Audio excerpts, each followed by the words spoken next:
9장에서 두 개의 재앙을 보았습니다.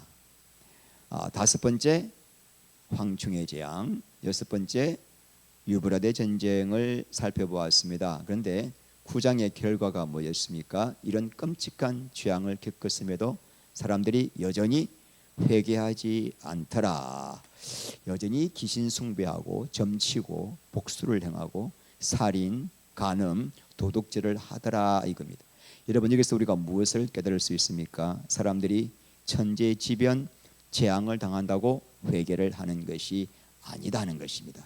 천재지변과 재앙을 겪으면은 하나님을 믿지 않은 사람들은 그 재앙을 피하려고, 귀신을 숭배하던 사람들은 더 귀신을 숭배하고, 점치고 사주팔자 보던 사람들은 더 복수를 행하고, 간음, 도둑질, 살인하던 사람들은 더 마음이 강팍해져서 더 죄를 짓더라는 것입니다. 그러므로 하나님께서 사람을 해결시키기 위해서, 하나님께로 돌아오게 하기 위해서는 우리가 성경 말씀을 통해서 알 수 있는 게 재앙만으로는 불가능하다는 것입니다. 이 재앙들과 함께 복음이 증거되어야 그들이 하나님께 돌아온. 그러니까 재앙에 대한 뭐가 필요하다? 해석이 필요하다는 거죠. 하나님을 모르는 사람들은 재앙 당하면은 그냥 거기서 벗어나는 게 목적입니다. 그래서 우리가 그들에게 뭘 해야 돼요? 해석을 해줘야 됩니다. 이 사명을 누가 감당하죠? 자, 서로 보시면서 나요, 나. 내가 이 사명 감당해야 됩니다. 할렐루야. 나요, 나. 여러분, 지금 이 재앙이 왜 이 땅에 임하는 줄 아십니까? 하나님께서 여러분들을 회개시켜서 하나님께로 돌아오게 하기 위해서 하나님이 허락하신 것입니다. 여러분, 그래서 여러분이 자신이 주인이 되어, 인생의 주인이 되어 내 육신만을 위해 살던 이 저주에 살면서 돌이켜 하나님께로 돌아와야 합니다라는 이 회개의 복음을 선포해야 이 말씀을 듣고 재앙을 본 뒤에 돌아온다는 것입니다. 자, 우리 로마서 10장 13절 이하, 주님의 이름을 부르는 사람은 누구든지 구원을 얻을 것입니다. 그런데 사람들은 자기들이 믿은 적이 없는 분을 어떻게 부를 수 있겠습니까? 또 들은 적이 없는 분을 어떻게 믿을 수 있겠습니까? 선포하는 사람이 없으면 어떻게 들을 수 있겠습니까? 안 그렇습니까? 아니, 복음을 참 우리 자주신 성도님은 제 발로 걸어오셨지만 아주 참 하나님의 은혜로다. 그런데 대부분의 사람들은 복음을 들어야 온다는 겁니다. 예수의 복음을 들어야 오는데 그 복음을 누가 전해야 되죠? 우리가 전하지 않고서는 누구도 이 복음을 모르기 때문에 구원을 받을 수가 없고 회개하고 돌아오지 않는다는 사실입니다. 그래서 오늘 10장 말씀의 주제가 바로 그것입니다. 말세 성도들의 사명이 무엇인가? 말세 성도들의 사명은 이 계시록을 읽고 먹어서 이 회개의 복음을, 말세의 구원과 심판의 비밀을 증거해야 할 사명이 있다는 것입니다. 오늘 여러분 이 자리에 왜 오셨죠? 이 말씀 먹고 집에 가서 똥 살려고요? 아닙니다. 복음 전하기 위해서 오신 거예요. 이 말씀을 먹었으면은 전하는 거죠. 말씀을 안 먹은 사람은 그 사람 이 환난 못 이깁니다. 말씀을 먹어야 돼요. 그런데 먹었으면 뭐 해야 돼요? 증거해야 할 사명이 있는데 그것이 11장의 두 정인의 사명으로 연결되는 것입니다. 그래서 여러분, 우리가 오늘 10장 말씀은 크게 두 개의 주제로 나누어 볼 수가 있습니다. 1절과 7절에서는 이 마지막 때 심판을 맡은 천사가 어떤 모습인가, 그리고 그 천사가 하나님 앞에 맹세를 합니다. 하나님, 제가 지체하지 않고 빨리 마지막 이 종말의 심판을 이 땅에 내리겠습니다. 시행하겠습니다. 나팔만 불면, 일곱째 나팔만 불면, 그런 맹세를 하는 모습입니다. 8절과 11절은 뭐냐면 요한이 두루마리를 먹고 이 마지막 계시록의 복음을 전가하는 사명을 받는 내용이 기록되어 있습니다. 자, 우리 1절 시작. 내가 또 보니 힘센 다른 천사가 구름을 입고 하늘에서 내려오는데 그 머리 위에 무지개가 있고 그 얼굴은 해 같고 그 발은 불기둥 같으며. 여러분 이 모습을 딱 보니까 요한계시록 1장에서 보았던 예수님의 모습이 연상되시는 분들은 성경을 많이 읽으신 분이에요. 이게 뭔가 하면은 회개하셔야 되고 이게 그래서 혹자는 이 계시록 10장 1절에 나오는 힘센 다른 천사를 예수님이라고 해석을 하기도 합니다. 그런데 여러분 분명히 히브리서 1장 14절 천사는 구원받은 성도들을 섬기는 영이고 부리는 영이고 하나님이 예수님은 하나님의 아들이다. 우리 히브리서나 신약 성경에서 이게 지금 천사가 앙겔로스 헬라어로 그리고 영어로 엔젤입니다. 신약 성경에 한 번도 앙겔로스 엔젤이 예수님을 표현한 데 쓴 적이 없습니다. 항상 근데 구약은 좀 다릅니다. 말라크가 천사로 쓰일 때도 있고 여호와의 사자 이렇게 번역된 적도 있고 근데 분명히 신약에서는 한 번도 그런 적이 없기 때문에 이 천사는 마지막 때 심판을 담당하는 대환란 때 심판을 맡은 무다 천사라고 해석을 하는 것이 성경적이라고 봐집니다. 자, 우리 2절 읽겠습니다. 그 손에는 펴 놓인 작은 두루마리를 들고 자, 이 손에 이 큰 힘센 천사가 지금 예수님처럼 닮았어요. 이 손에 뭘 들고 있습니까? 작은 두루마리를 들고 있습니다. 자, 이게 작은 두루마리가 무슨 책일까? 이게 또 궁금하잖아요. 근데 우리가 요한계시록 5장 2절에서도 두루마리라는 단어를 본 기억이 나시죠? 자, 5장 2절 그 어린 양이 나와서 보좌에 앉으신 이의 오른손에서 두루마리를 취하시니라. 자, 하나님의 오른손에 있던 두루마리를 우리 예수님이 취하셔서 그 두루마리에 인이 몇 개 있었다? 7개 봉인된 것을 하나하나 뗄 때 그 두루마리가 나왔죠. 근데 이 두루마리는 헬라어로 비벌리온, 여기서 바이블이 나왔습니다. 비벌리온 책입니다. 근데 작은 두루마리는 비벌라리디온입니다. 소책자입니다. 그래서 혹자는 이게 두 개가 같은 거라고도 말을 하기도 하지만 그래서 제가 볼 땐 비벌리온은 종말의 구원과 심판의 전체의 계획을 계시한 계시록이고 이 작은 두루마리는 비벌라리디온은 뭘까? 교회 공동체에게 주시는 사명의 말씀이 아니라 이렇게 이 정도까지만 우리가 알고 넘어가겠습니다. 왜냐하면 이것을 나중에 요한이 먹거든요. 사명을 감당하라고. 그래서 사명의 말씀이 아닌가 이 정도만 우리가 하고 넘어가겠습니다. 자, 우리 그 밑에 말씀요. 그 오른발은 바다를 밟고 왼발은 땅을 밟고.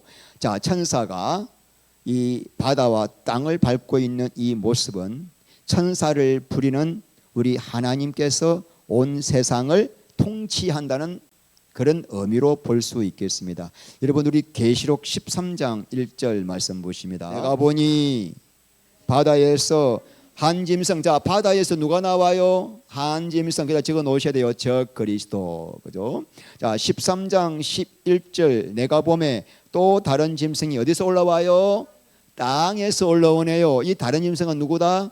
거짓 선지자. 그러므로 후 3년 반 때 바다에서 누가 올라와요? 즉 그리스도. 그리고 땅에서는 거짓 선지자가 올라와서 이 세상에서 활동합니다. 그러므로 이 천사가 그 바다와 그 땅을 밟고 있는 이 장면은 마지막 후 3년 반 때 이 즉 그리스도와 거짓 선지자가 활동하는 그 시기에도 하나님이 땅과 바다와 온 세상을 다스리시고 통치하고 계신다. 할렐루야.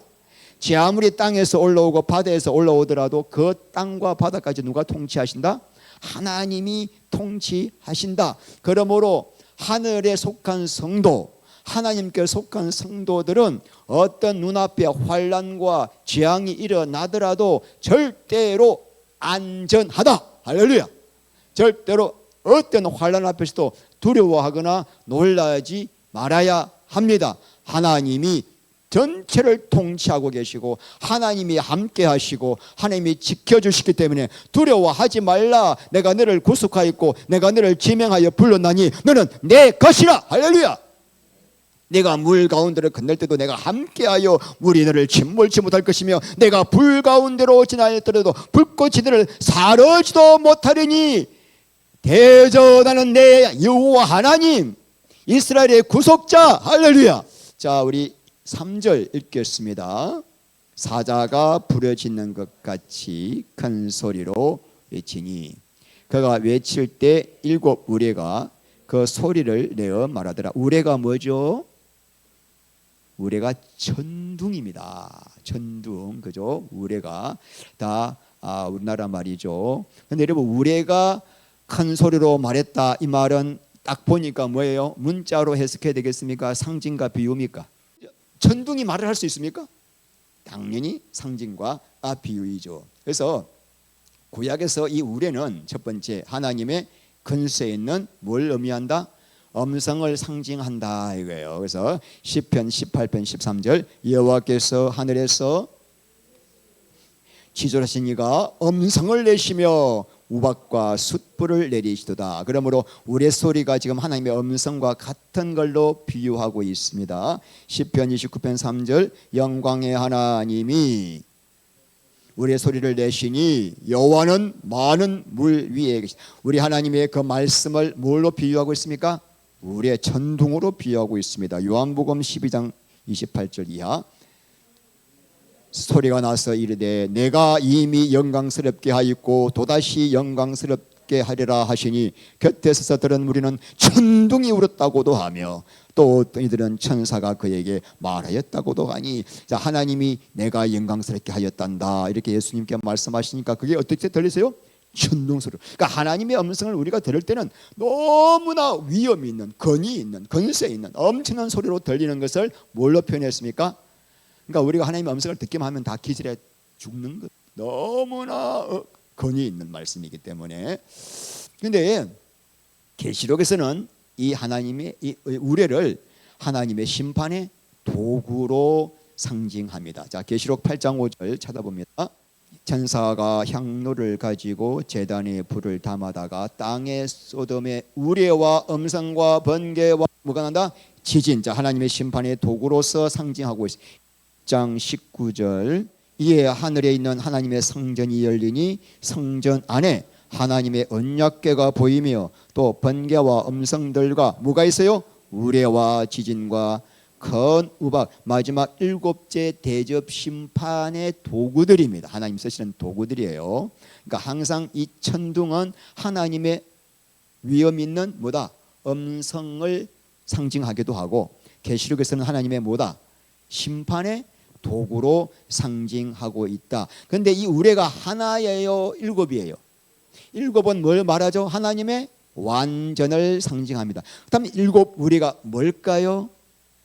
이렇게 저는 해석할 수 있습니다. 시작. 종말에 있을 하나님의 완전하고도 최종적인 심판에 대한 하나님의 음성. 야, 좋죠. 이 종말에 하나님의 완전한 최종적인 심판에 대한 음성이 하늘에서 울려 퍼졌다라고 말하는 겁니다. 자, 우리 4절 읽겠습니다. 7 우레가 말을 할 때에 내가 기록하려고 하다가 곧 들으니 하늘에서 소리가 나서 말하기를 7 우레가 말한 것을 인봉하고 기록하지 말라. 7 우레가 하나님의 음성으로 들렸는데 그 음성을 요한이 뭘 하려고 했습니까? 하나님 말씀하시니까 뭐 하려고 그랬어요? 기록을 하려고 하니까 갑자기 하늘에서 기록하지 말고 뭐하라? 인봉하라. 자, 여러분, 왜 하늘에서 이 7 우레의 소리를 기록하지 말고 인봉하라고 했을까? 모르는 게 이야기기 때문에 모르는 게, 저는 그렇게 생각합니다. 만약에 제가 여러분들이 언제 죽을 날짜를 계시받았다고 한다면은 그 죽은 날짜를 내가 다 안다면은 여러분들에게 말을 해야 할까요? 저 혼자 알고 있어야만 할까요? 알고 말아요. 알려주는 순간 그날부터 그 날짜의 두려움 때문에 아무것도 못합니다. 계속 그 죽을 날짜만 묵상하게 됩니다. 우리 신명기 29장 29절 감추어진 일은 우리 하나님 여호와께 속하였거니와 나타난 일은 영원히 우리와 우리 자손에게 속하였나니 이는 우리에게 이 율법의 모든 말씀을 행하게 하심이니라. 굉장히 중요한 말씀입니다. 자, 감추어진 일 뭐죠? 인간이 도저히 알 수 없는 하나님만이 아시는 하나님의 비밀에 속한 내용들, 예수님 재림 날짜, 천국의 모습, 인간의 선택과 예정. 여러분, 이 선택과 예정을 가지고 인간들이 머리를 가지고 짜매서 만든 교리가 뭐냐면 칼비니즘과 알미니안즘입니다. 알미니안. 근데 칼빈주의자와 알미니안주의자, 칼빈은 하나님이 절대 주권으로 사람을 구원하셨고 이렇게 택한 사람은 어떤 일이 있어도 구원받는다는 게 칼빈주의고, 알미니안주의는 아니다, 인간이 하나님 앞에 자기가 직접 회개하고 돌아왔어, 말씀을 지키고 착하게 살아야 구원이 이루어진다. 여러분, 이 두 사람이 싸우면요, 성경책 가지고 천년 만년 싸워도 해결 안 합니다. 왜요? 하나님의 비밀에 속하 있기 때문이에요. 이걸 가지고 교리로 만드니까 그때부터 헷갈리는 거예요. 비밀에 속한 일이에요. 그래서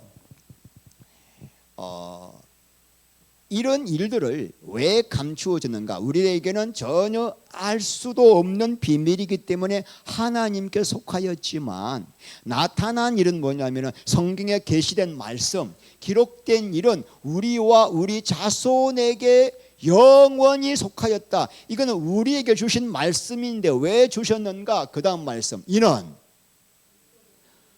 우리에게 율법의 모든 말씀을 순종하라고 주신 이 계시의 말씀은 우리에게 영원히 순종하라고 주신 말씀인데, 우리는 대개 여기는 관심이 없어. 하나님께 속하진 감추어진 일이 너무 궁금한 거야, 대부분이. 여러분들이 이제 사실은 이 질문하는 거 보면 다들 감추어진 일이에요. 근데 하나님은 감추어진 일 너무 신경 쓰지 마, 알려줘도 몰라. 굉장히 비밀스러운 일들이 많거든요. 그래서 일곱 의뢰가 오늘 뭐라 그랬어요? 일곱 의뢰가 한 말을 인봉하고 기록하지 말라고 했는데도 이 일곱 의뢰가 한 말을 알았다고 떠드는 이단이 있습니다. 하나님의 교회 안상홍, 그 죽은 교주가 자기가 하나님의 비밀을, 일곱 의뢰의 비밀을 알았다라고 막 유튜브에 나와 있는데 그거 찾지 마세요. 괜히 머리 헷갈립니다. 그것도 궁금해가지고 읽어보려 뭐 썩을 놈들 전부 다 할 수 없어가지고. 근데 사람들은 그런데 또 관심 있는 거예요. 유튜브에도 이 계시록에도 무슨 비밀이라는 썸네일을 달면요 막 조회수가 올라갑니다. 저처럼 이렇게 조회수 제목 달면 아무도 안 봐. 30도 안 넘어가. 30도. 여러분들 좀 보십시오. 보시고 좀 성경이 가라는 데까지 가고 써야 되는 거예요, 여러분. 성경 말씀이 없는 건 그거 가지고 막 풀다가 망하는 거예요. 그래서 이단이 나오는 거예요. 자, 5절 말씀 시작. 내가 본 바 바다와 땅을 밟고 서 있는 천사가 하늘을 향하여 오른손을 들고 세세토록 살아계시니 곧 하늘과 그 가운데 있는 물건이며 땅과 그 가운데 있는 물건이며 바다와 그 가운데 있는 물건을 창조하신 이를 가리켜 맹세하여 이르되 지체하지 아니할. 지금 무슨 말씀인지 아시겠죠? 그 아까 그 힘센 천사가 하나님 앞에 손을 들고 뭘 하고 있습니까? 맹세하고 있습니다. 내가 하나님이 바다와 하늘과 땅 가운데 있는 모든 천지 만물을 만드신 하나님 앞에 내가 지금 뭐한다? 맹세하는데 뭘 맹세하는가? 지체하지 않겠다. 근데 여러분 조금 거시기 하죠. 아, 물건이 뭐야? 물건. 번역을 이렇게 하니까 은혜가 안 되잖아요. 하나님께서 하늘과 그 가운데 창조하신 모든 만물, 모든 피조물, 이렇게 하면 훨씬 이해가 오잖아요. 근데 여러분, 지체하지 아니하리라. 호티, 크로노스, 우케티, 에스타인데, 호티, 왜냐하면 시간이 없기 때문에, 이 말이야. 앞으로 더 이상 지체할 시간이 없기 때문에. 이번 지금 6째 나팔까지 불었죠. 그죠? 자, 5째, 6째 나팔은 누구에게 주어지는 재앙? 인침 받지 않은 사람들에게 주어지는 재앙이지만, 인침을 받은 우리도 이 땅에 사는 한 뭐요? 고통은 같이 받는 겁니다. 그들을 대상으로 집중적으로 공격하지만 우리도 고통을 받지 않을 수가 없습니다. 적 그리스도가 얼마나 성도를 핍박하고 괴롭히면은 이 마지막 대환란 때 마태복음 24장 22절 말씀에 그 날들을 감하지 않으면 모든 육체가 구원을 받지 못할 것이나 택하신 자들을 위하여 그 날들을 감하시겠다. 자, 그러므로 대환란 기간의 마지막 후 3년 반의 날짜를 감하지 않으면 모두 믿는 사람도 구원을 못 받을 만큼 고통스러운 기간이기 때문에 여섯째 나팔을 불었으면 지체하지 말고 빨리 뭐 해야 돼요? 일곱째 나팔을 빨리 불어야 된다 이 말이에요. 더 이상 머물거릴 시간이 없다. 당신의 사랑하는 백성들로 하여금 빨리 이 기간이 끝나야 되기 때문에 지체할 시간이 없다는 거입니다. 동시에 이 말씀은 또 뭘 의미하고 있습니까? 지금이 회개하고 구원받을 마지막 시간이다. 여러분, 이 세상은 마치 시한폭탄이 설치되어 있는 집과 같습니다. 째깍 째깍 째깍. 지금 여러분 살고 있는 집에 시한폭탄이 설치됐다고 합시다. 12시에 터져요. 근데 지금 시간이 몇 시예요? 11시 59분 55초예요 지금. 그러니까 지금 우리가 그런 긴박한 위기를 가지고 말씀을 드려야 돼요. 요한계시록을 들을 때 지금 하나님의 구원의 심판의 시간표는 지금 바로 코앞에 와 있단 말입니다. 그러므로 빨리 이곳에서 벗어나서 그리스도의 품으로 달려 들어가야 되는 거죠. 근데 아직까지도 이 긴박을 모르고 하나님 여기가 좋사오니 세상이 너무 좋습니다. 텔레비 보니까 너무 보기 좋은 것도 많고요. 쇼핑 가니까 너무 좋은 것도 많고요. 아이고 영화관에 가니까 영화도 좋고요. 여기가 좋사오니 하고 있으면 어떻게 돼요? 마치 롯의 두 사위가 천사가 와가지고 지금 그 소돔과 고모라의 유황비가 떨어진다고 해도 농담으로 얘기하는 거예요. 지금 이 지체하지 않겠다는 이 말씀은 여러분 우리에게 인침 받은 자에게는 복음이에요. 근데 인침 받지 못한 자에게는 지옥이에요. 지옥. 무서운 말이죠. 지체하지 않겠다. 그러므로 지금 가장 시급한 문제가 뭐예요? 회개하고 돌아오는. 자, 7절 읽겠습니다. 일곱째 천사가 소리내는 날 그의 나팔을 불려고 할 때에 하나님이 그의 종 선지자들에게 전하신 복음과 같이 하나님의 그 비밀이 이루어지리라 하더라. 일곱째 천사가 나팔을 불 때 뭐합니까? 비밀이 이루어지더라. 일곱째 천사가 나팔을 불면 어떤 일이 일어나는데요?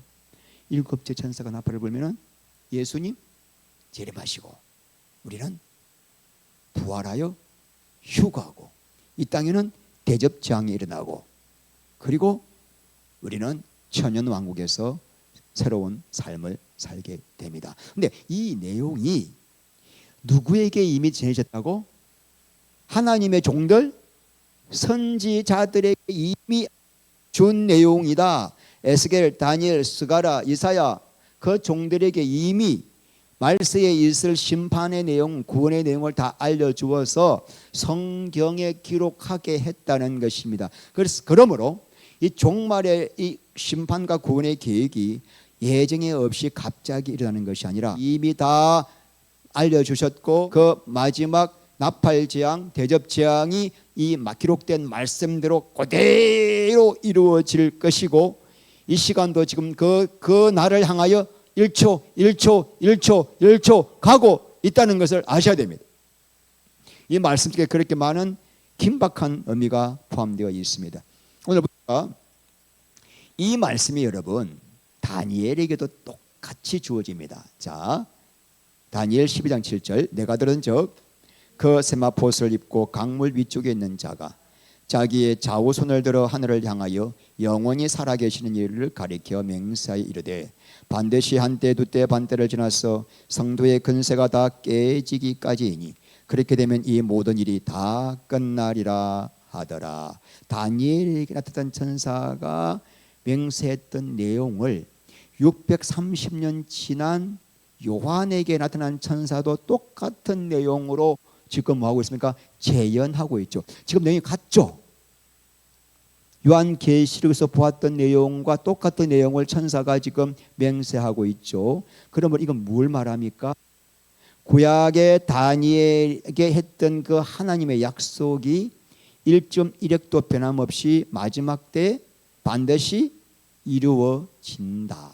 두 번째, 다니엘이 기록했던 그 말씀도 하나님의 말씀이다. 어떻게 630년 간격을 두고 있지만 이렇게 성경이 통일성을 가지고 있을까? 여러분, 에스겔, 다니엘, 스가랴, 예사야 이 모든 종말의 내용들이 요한계시록에서 그대로 다시 연결되어 기록하고 있습니다. 그 말은 뭐죠? 이 구약 성경 전부 다 누구의 말씀? 하나님의 감동으로 기록된 말씀이에요. 사탄이 어떤 독약을 치냐면 신학교에서 인간의 생각이 들어간 말씀이기 때문에 이것은 하나님 말씀도 있지만 하나님 말씀이 아니라 인간의 말도 있다라고 하면서 여러분, 이게 전체가 묻는 물인데 이 안에 독약을 한 방울만 탄다고 독약만 꺼낼 수 있습니까? 이 66권 안에 인간의 말도 들어있다 하는 순간 우리는 이 말씀 전체를 실 못하게 됩니다. 그러면 지옥 갑니다. 말씀 못 믿으면 지옥 갑니다. 이 말씀은 1획도 한 줌도 변함없이 다 이루어질 하나님의 말씀이라고 믿어야 구원받는 거예요. 말씀을 안 믿는 순간부터 그때부터 믿으면 다 날아갑니다. 완전 다 날아갑니다.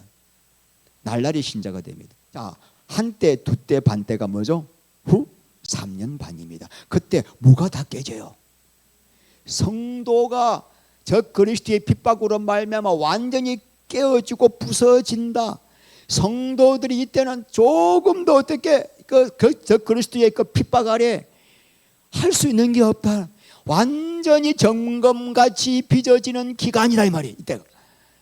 이 성도는 이렇게 깨어져야만 빚어지기 때문에 이 빚어지지만 그러나 아까 지체하지 아니하려니 이 기간은 더 끌 수가 없습니다. 성도들이 너무너무 힘들까 봐 빨리 끝을 맺어야 돼요. 그래서 7째 나팔을 불고 예수님 재림하셔서 우리는 부활하고 이 땅에 영광의 나라가 세워질 수 있도록 내가 빨리 일을 시행하겠다. 자, 우리 계시록 11장 15절 7째 천사가 나팔을 불매 하늘에 큰 음성들이 났어 이르되 세상 나라가 우리 주와 그의 그리스도의 나라가 되어 그가 세세토록 왕노릇 하시리로다 하니. 놀랍죠? 천사 7째 마지막 나팔을 불 때 이 놀라운 일들이 일어날 것입니다. 그러면 여러분, 우리가 앞으로 좀 마음을 다지게 잡아야 돼요. 아무리 우리가 고난이 와도 이 고난이 곧 끝난다는 것을 알게 되면 뭐가 돼요? 소망이 생겨요. 견딜 힘이 생깁니다. 여러분, 극단적인 선택을 하는 사람들이 많잖아요 요즘. 그 이유가 뭐죠? 지금 내가 받고 있는 이 고난이 끝이 없을 것처럼 느껴지기 때문이에요. 이 고난이 계속될 것처럼 느껴지기 때문이에요. 그러니까 살 소망이 없죠. 이 고통 속에 살 바에 차라리 죽는 게 낫다고 생각됐기 때문에 그런 선택을 하는 것입니다. 여러분, 우리가 지금 왜 첫째, 둘째, 셋째, 넷째, 다섯째, 일째 나팔 재앙을 그렇게 자세히 공부했습니까? 왜 했죠? 눈앞에 끔찍한 재앙이 벌어지면서도 알아야 우리는 알거든요. 곧 끝난다. 지금 첫째 나팔 재앙이 일어나고 있네. 지금 둘째 나팔 재앙이 일어나고 있네. 지금 유브라데 전쟁이 일어나고 있네. 끝날 때 됐네. 예수님 곧 오시네. 우리 곧 돌림 받겠네. 견딜 수가 있습니다. 이 계시록을 알면 견딜 수가 있어요. 소망이 생겨. 그런데 계시록을 모르는 사람들은 어떻게 될까요? 미치고 한장합니다. 자, 누가복음 21장 26절. 사람들이 이 세상에 임할 일을 생각하고 무서워함으로 기절하리니 이는 하늘의 권능들이 흔들리겠음이라. 너무나 두려워요. 기가 막히죠. 기절하고 어떻게 막 미쳐버리죠. 그래서 얼마라도 더 살려고 어디로 가죠? 저 그리스도에게 가가지고 표 받고 경배하는 겁니다. 묻고 살려고. 그리고 영원한 지옥으로. 자, 오늘 이제 진짜 중요한 거 이제 시간 됐지만 오늘 마음을 느긋하게 잡으십시오. 자, 이제부터 이제 본론 들어갑니다. 자, 이 8절부터 이제 말세의 성도가 말세를 살아가는 성도의 사명이 무언가를 오늘 좀 볼 것입니다. 자, 말세의 성도는 사명이 뭐냐? 맛있는 거 많이 먹고 노는 게 아니라 요한계시록을 먹고 요한계시록을 소화시켜서 요한계시록의 마지막 때 이 복음을 증거하는 것이 여러분들이 할 일입니다. 그래야 재앙 앞에서도 회개하지 않는 영혼들이 돌아오는 거예요. 할렐루야. 자, 영혼을 구원시키는 방법은 재앙이 아니라 뭐다? 전도다. 자, 계시록 10장 8절 9절 읽겠습니다. 하늘에서 나서 또 내게 말하여 이르되 내가 가서 바다와 땅을 밟고 서 있는 천사의 손에 펴놓인 두루마리를 가지라 하기로 내가 천사에게 나아가 작은 두루마리를 달라 한즉 천사가 이르되 갖다 먹어버리라. 내 배에는 써나 내 입에는 꿀같이 달리라 하거늘 내가 천사의 손에서 작은 두루마리를 갖다 먹어버리니 내 입에는 꿀같이 다나 먹은 후에는 내 배에서는 쓰게 되더라. 그가 내게 말하기를 내가 많은 백성과 나라와 방언과 임금에게 다시 예언하여야 하리라 하더라. 자, 말씀 다시 봅니다. 하늘에서 음성이 들렸습니다. 뭐라 그래요? 누구에게? 요한에게 천사의 손에 펴 있는 두루마리를 네가 좀 가지라. 자, 그 다음에 천사에게 가서 내가 두루마리를 달라고 하니까 천사가 두루마리를 주면서 뭐라 그래요? 너 이거 먹어버리라. 먹어버리라. 그래서 배에는 써나 입에서는 꿀같이 달 것이다. 그리고는 천사가 요한에게 이 말씀을 먹었으니까 다시 증거하라는 사명을 주고 있습니다. 여러분, 요한은 오랫동안 에베소 교회에서 소아시아 지역에서 복음을 전했습니다. 근데 지금 나이가 100세가 가까우고 이제 죽을 날이 얼마 남지 않았습니다. 자, 그런데도 이 늙은 사도에게 새로운 사명을 부여하고 있습니다. 이제 이 소아시아가 아니라 전 세계 만방의 민족과 백성과 왕들에게 가서 다시 뭐해라? 복음, 마지막 재림의 복음을 선포해야 한다. 그다음에 여러분, 이 계시록을 전하는 사명은 요한에게만 준 것이 아니라 지난 2000년 동안의 요한계시록을 먹었던 모든 성도들에게 주시는 사명인 줄 믿습니까? 우리가 이 말씀을 그렇게 해야 돼. 아, 요한이 먹어서 사명받은 것은 이 말씀을 먹은 모든 자들이 다 사명받는 것이고 그 사명을 받은 자들 중에서 특별히 마지막 대환란 때 사명을 받은 자들이 누구다? 두 증인. 이 복음 전하다가 순교하는 자들이죠. 자, 그래서 여러분들이 계시록을 이제 전해야 됩니다. 전하기 위해서 이 사명을 감당하기 위해서 과정이 필요합니다. 어떤 과정이 필요한가? 자, 두루마리를 뭐 해야 돼요? 가지라. 그죠? 1번. 두루마리를 뭐 해라? 가진다는 건 읽어야 한다는 것입니다. 계시록뿐만 아니라 여러분 성경 말씀을 읽어야 되죠. 날마다 성경 말씀 읽고 계십니까? 읽고 계시지 않는 분이 있다면은 그 이유는 간단합니다. 내 마음이 세상에 빼앗겼기 때문입니다. 마음이 세상에 빼앗겼다는 걸 다른 말로 뭐라 그래요? 영적 간음. 요한복음 1장 1절에 태초에 말씀이 계시니라. 이 말씀이 하나님과 함께 계셨고 이 말씀이 곧 하나님이시라. 말씀이 누구예요? 그러니까 말씀을 사랑하는 건 누굴 사랑하는 거예요? 말씀을 버리는 거는 자, 사무엘상 15장 23절 왕이 여호와의 말씀을 여호와께서도 왕을 버려 왕이 되지 못하게 하시나.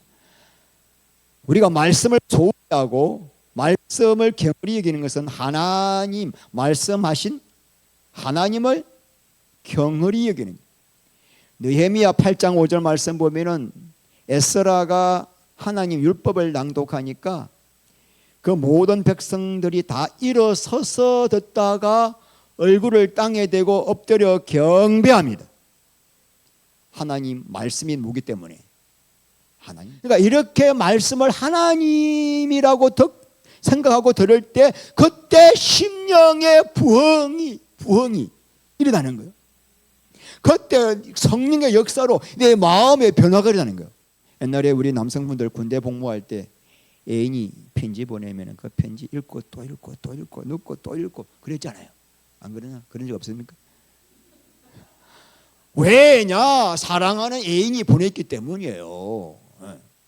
또 그 애인이 또 그냥 보내니까 핑크빛 편지에다가 낙엽을 또 테이프 붙여가지고 또 김소월의 진달래꽃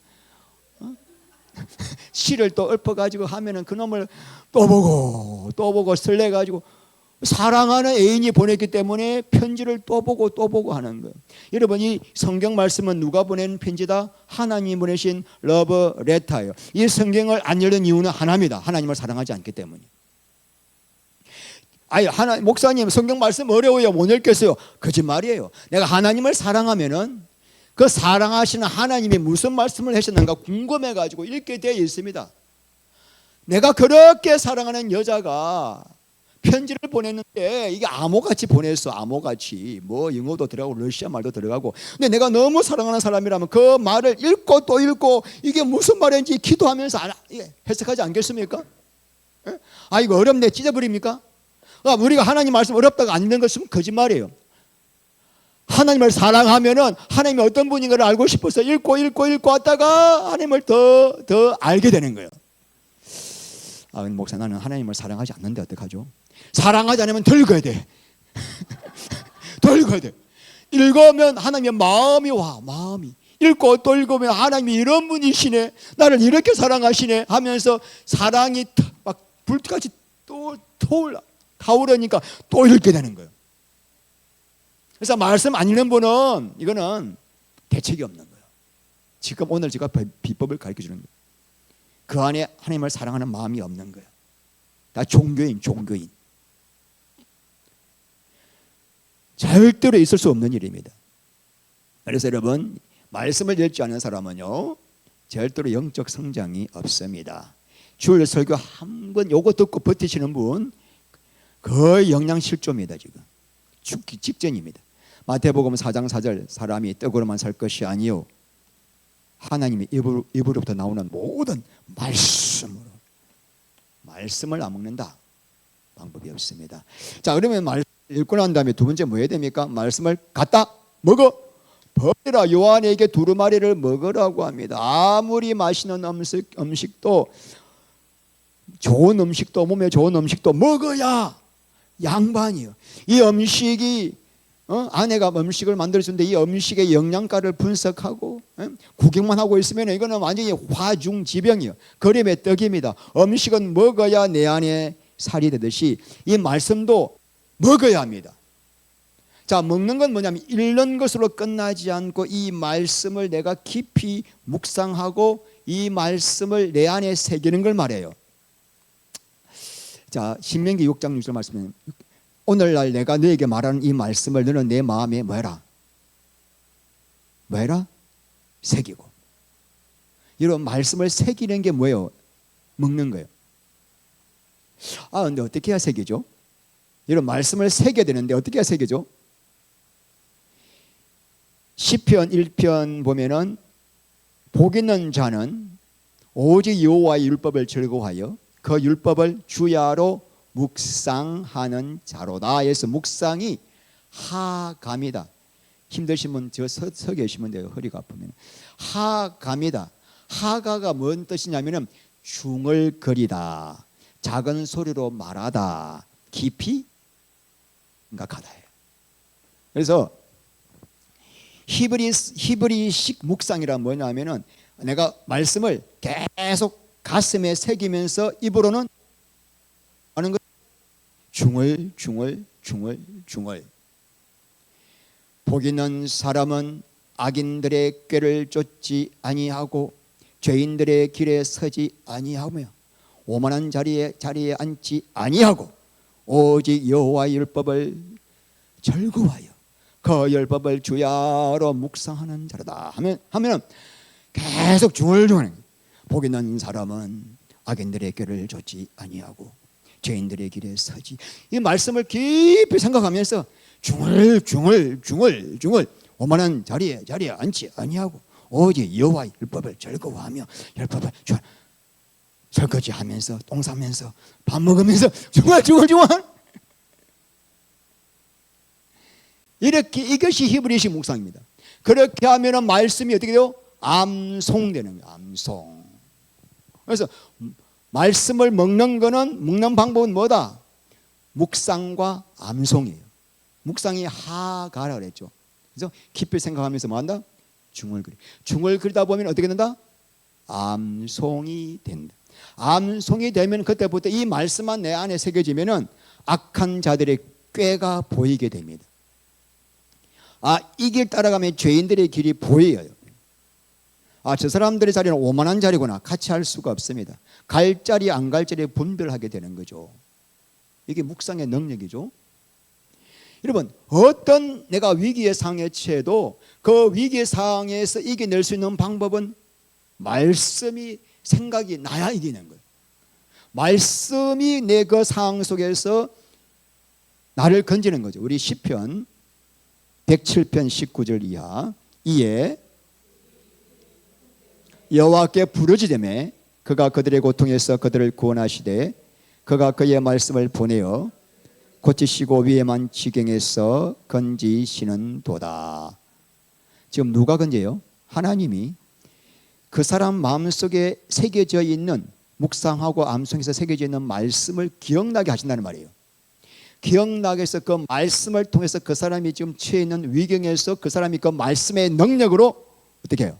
이겨내게 한다는 것입니다. 왜냐하면 내 안에 새겨진 말씀은 요한복음 6장 63절 내가 너에게 이런 말이 영이요 생명이라. 그러니까 하나님 성령님은 반드시 말씀과 함께 역사합니다. 여러분 안에 말씀이 없는데 하나님 도와주세요 한다고 역사하지 않는다는 거예요. 심기지는 말씀이 생각날 때 그 말씀을 요리로, 재료로 성령님께서 그 말씀을 통해서 우리로 하여금 붙잡아 주시고 그 말씀을 통해서 인도하게 하신다는 거죠. 마귀의 계계를 피하게 하시는 거죠. 우리 예수님도 말씀으로 마귀를 이겼잖아요.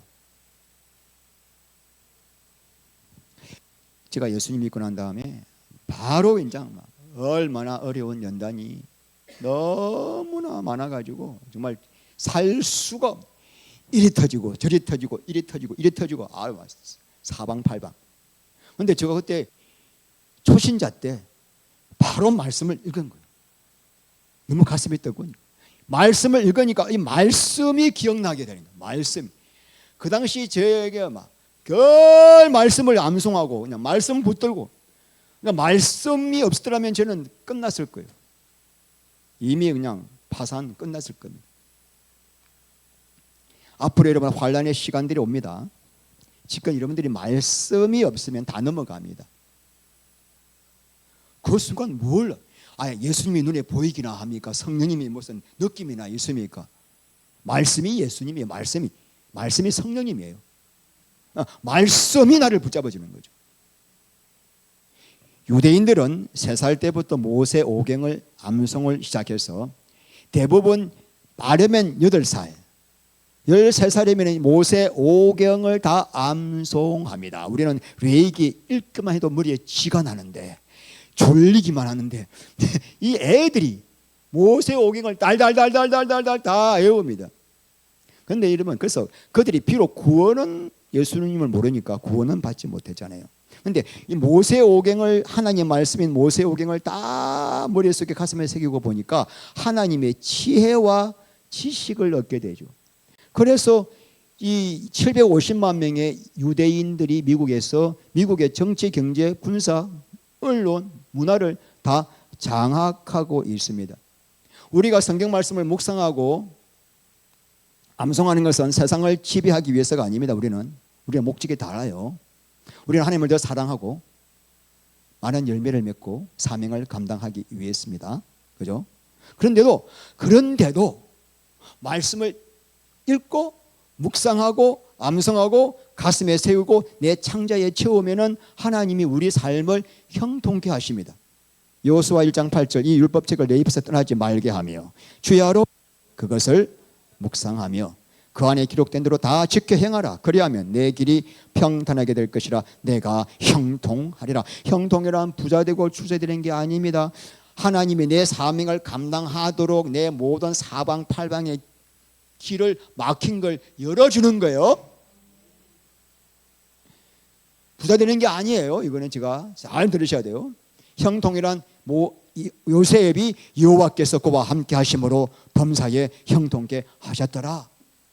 그래서 그 자에게는 국무총리가 되게 하셔서 사명 감당케 하시는 거죠. 여러분, 우리가 사명을 감당하려고 하는데 내 삶이 불통하다면 이리 가도 막히고 저리 가도 막히고 이리 가도 터지고 저리 가도 터지고, 이러면 이거 수습하느라고 언제 사명 감당합니까? 맨날 뭐 카드 바리깡 맞고 맨날 뭐 돈 맞고 이 물질에 매여 가지고 또 아파 가지고 어떻게 합니까? 하나님 우리에게 세상에서 뭐 잘 먹고 잘 살라고 형통하는 게 아니라 사명 감당하려면은 우리가 형통해야 됩니다. 안 그래요? 그러면은 비밀이 뭐예요? 말씀. 입에서 떠나지 말아야 이게 뭐야? 하가. 남들이 바보같이 저 사람 왜 중얼중얼. 그 저는 차 탈 때마다 제가 성경 말씀 이 암송 구절을 쫙 다 이렇게 해가지고 들어요. 내가 한 말을 아주 천천히 해요. 천천히 해야 깊이 묵상되니까. 그래서 또 듣고 몇백 번 들어요. 운전할 때 얼마나 좋은 시간입니까? 멍하지 말 필요 뭐 있습니까? 그 이게 말씀이 입에서 떠나지 않게 하고 그걸 묵상하면은 뭐요? 내 안에 새겨진 말씀은 성령의 역사로 행하게 되는 거죠. 내가 행하는 게 아니라. 그러면 내 길이 가는 길이 평탄하게 될 것이고 형통하게 될 줄 믿습니다. 할렐루야. 여러분 다 형통한 자가 되길 바랍니다. 그래서 복을 나누어지는 복덩어리가 되시길 바랍니다. 할렐루야. 자, 그 다음에 뭐예요? 다시 뭐합니까? 다시 예언하여야 하리라. 이 말씀은 뭐죠? 이제 먹었으면 뭐해라? 전해야 한다. 여러분들이 말씀을 먹기만 하고 전하지 않으면 영적 비만에 걸립니다. 그래서 계속 머리에서만 말씀이 쌓여가지고 그 말로 판단 정죄하는. 우리 인간은 선악과를 먹었기 때문에 판단 정죄, 예수 안 믿기 전보다 예수 믿고 나면 더 잘해요. 율법이 들어와가지고. 옛날에는 그냥 똑같아 보니까 그냥 살았는데 지금은 예수 믿고 난 다음에 율법이 다 들어와가지고 이게 말씀을 전하지 않으면은 이거 가지고 사람들 비판, 판단 기가 막 귀신같이 해요. 왜 그래요? 안 전하니까.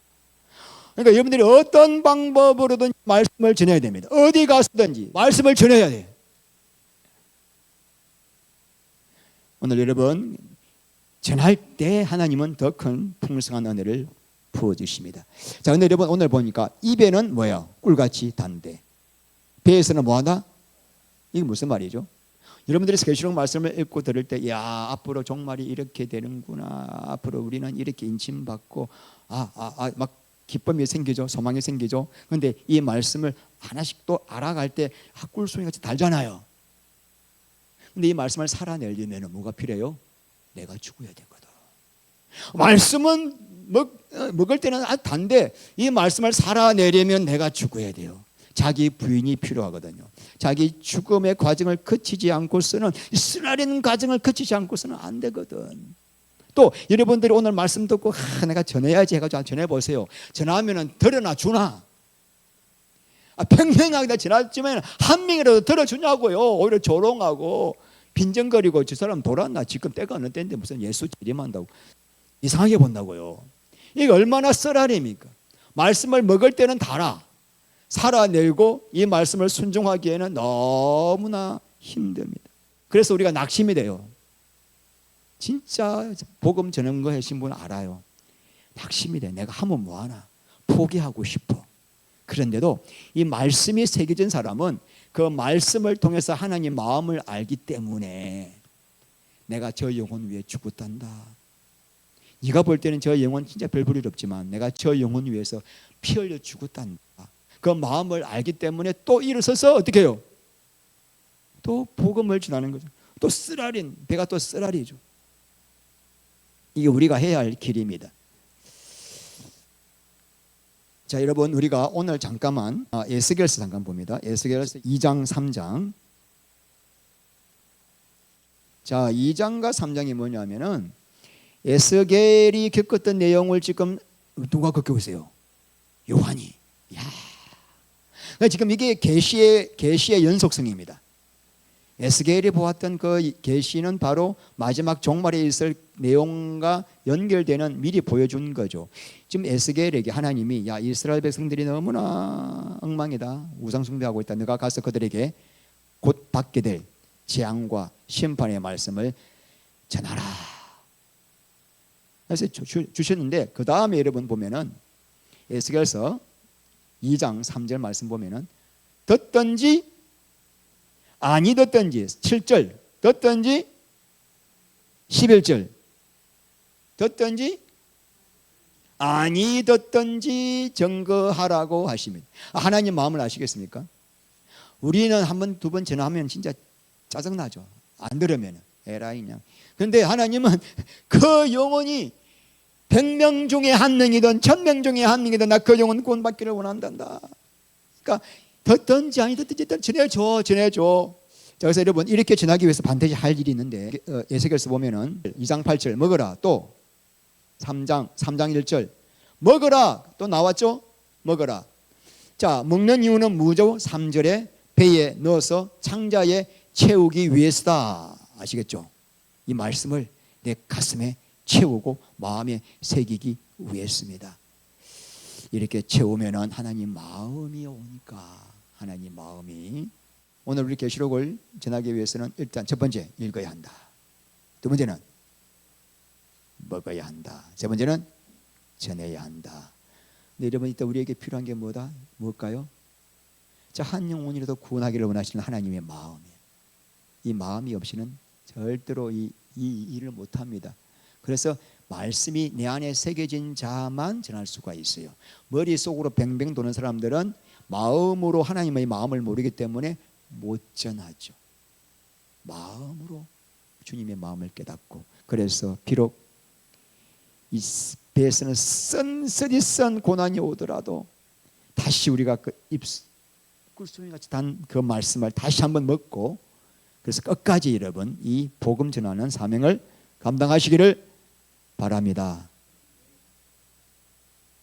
하나님 아버지 감사합니다. 사랑하는 성도님들, 오늘 10장 말씀, 어려운 말씀이지만은 성령께서 깨닫게 하셔서 이 마지막 때 우리가 말씀을 먹고 새기고 묵상하고 암송하여 전할 수 있는 자가 될 수 있도록 하나님 기도와 말씀에 전념하게 하여 주시옵소서. 예수님 이름으로 기도합니다. 아멘.